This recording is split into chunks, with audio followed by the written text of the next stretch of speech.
Why hello there, how are you today? Awesome Soul here, and welcome to yet another episode of some good old-fashioned Robocraft. It's not really old-fashioned, but, well, then again, the game has been out for nearly 4 years now. So, I don't know if you count that as old-fashioned, but whatever, I don't really know where I'm going with this, but, welcome to my videos. Anyways, today, as I'm sure you are aware, the Flak update came out a little while ago, and this is essentially an entire rework of what Flak is. Or at least a soft rework, I guess, would be the best way to describe it. So for those of you who don't know what happened, Flak before, at least in my opinion, was far too weak because they couldn't really make it more powerful without making it incredibly overpowered, and so it was like in this weird state where flyers found it to be flyers found it overpowered, but people on the ground actually using it found it underpowered. At least that's the sort of feel that I got from people I asked about the old Flak. Whereas this Flak, instead of dealing a constant damage, it now has a higher fire rate, but each projectile deals lower damage. The thing is though, the damage ramps up with each successive hit. So it stacks up to 10, and like I said before, damage starts very low, and then it gets very high. So the counter will reset if you don't hit anything within 1 second. But then again, the fire rate is pretty good, but you have to be very precise. So what I like about this is it's highly skill-based, so you feel like you're actually, I don't know, more of a pro. I guess that's the best way to describe it, really. Like, it just requires more skill overall, which is definitely a good thing, because, I mean, well, then again, most weapons do require skill, even the Nominal. Yes, even the lock-on missile launcher requires skill. And as a side little tangent, I guess I'll at least go into that before I have people jumping down my throats. So yes, it is a lock-on weapon, but rather than, firing skill and aiming skill, it's all about tactical skill and making sure your bot is positioned in the right position and being able to follow the enemy, because you have to make sure that basically you have to know your surroundings and think, okay, this is exactly where he's most likely going to hide, so if I move over here quickly, I'll maintain my lock and be able to constantly fire at him. Things like that. It's really just a matter of how you look at things, really. So there's lots of different sort of skill caps, and like I said, with that little description, it's fairly different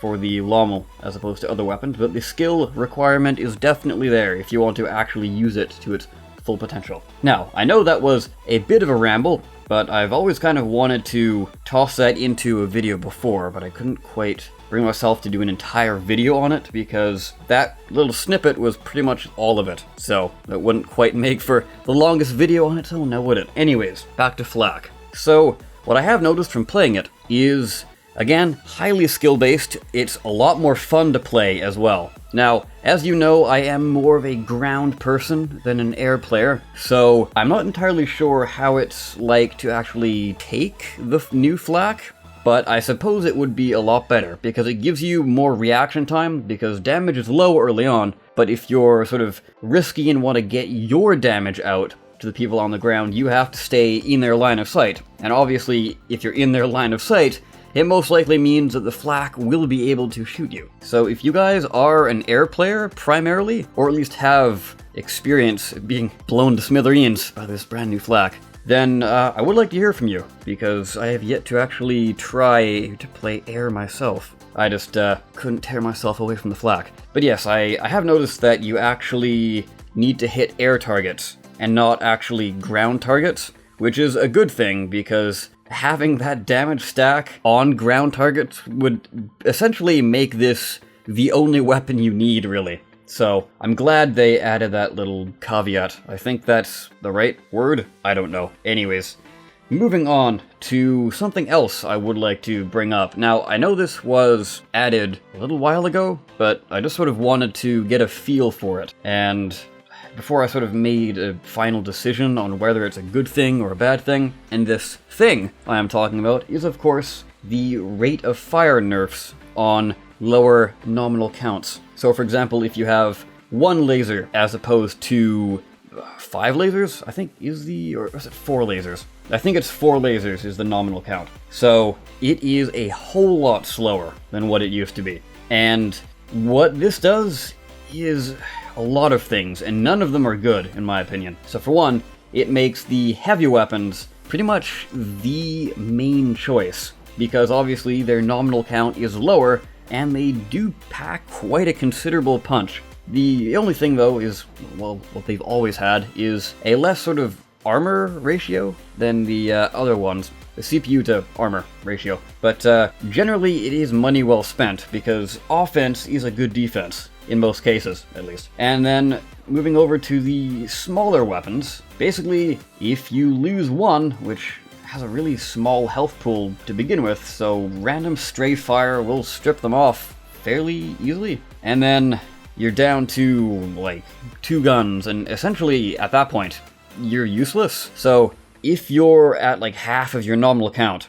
but you still have a lot of health on your bot overall, you just managed to lose a few guns, you don't feel like you're contributing to the team, for one. You don't feel like you're dishing out the damage you should be, and at least in my opinion, it's nowhere near as fun. It's not that constant run and gun, I can still have a fighting chance. It's basically, oh well, I'm screwed, might as well throw in the towel. The other guy has the upper hand, I should just give up at this point, or run away back to my team. And that's not fun. You don't want to hightail it back to your team to get healed, or hide around a corner, wait for the auto heal. You want to stay in the action and feel useful to your team. But with this super low fire rate, you just can't do that, especially with certain builds that people like to, I guess, sort of test out and, I don't know, play around with. I can't find the right words, but those will do for now. Like, a lot of my Macs, for example, they have the 2 sort of heavy weapons, and that's their primary fire, but, you know, it's always good to have a secondary fire. So I add, like,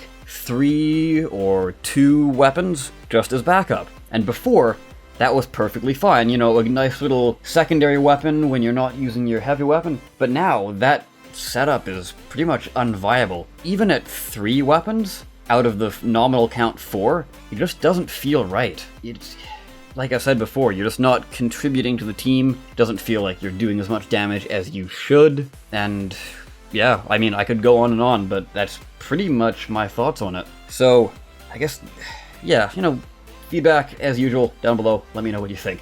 But the last thing I would like to talk about in this video is possibly I might have a code to give away. And that, of course, is for the Spooky Bundle. Now, unfortunately, I have been busy over the last few days, and wasn't quite able to get on and respond to Drognan, who was, I'm sure, as you've noticed, handing out codes to YouTubers to give away the Spooky Bundle. Ooh. So I'll leave a link in the description for you guys to figure out what the heck this Spooky Bundle is all about. But it, actually I covered it in the last video, I think. But anyways, quick rundown, gives you premium, gives you crates, gives you items, and pretty nice. So I might be able to commandeer a code to give away.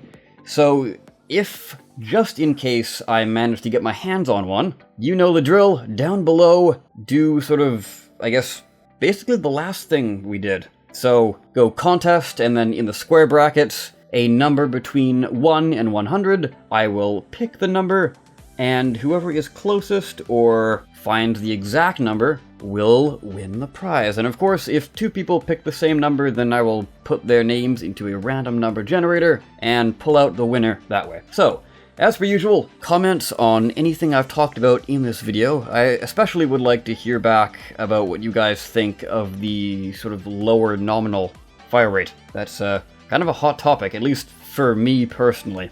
But I will end the video right about here. I, of course, have been the Awesome Soul. I thank you so much for watching, and I will see you next time.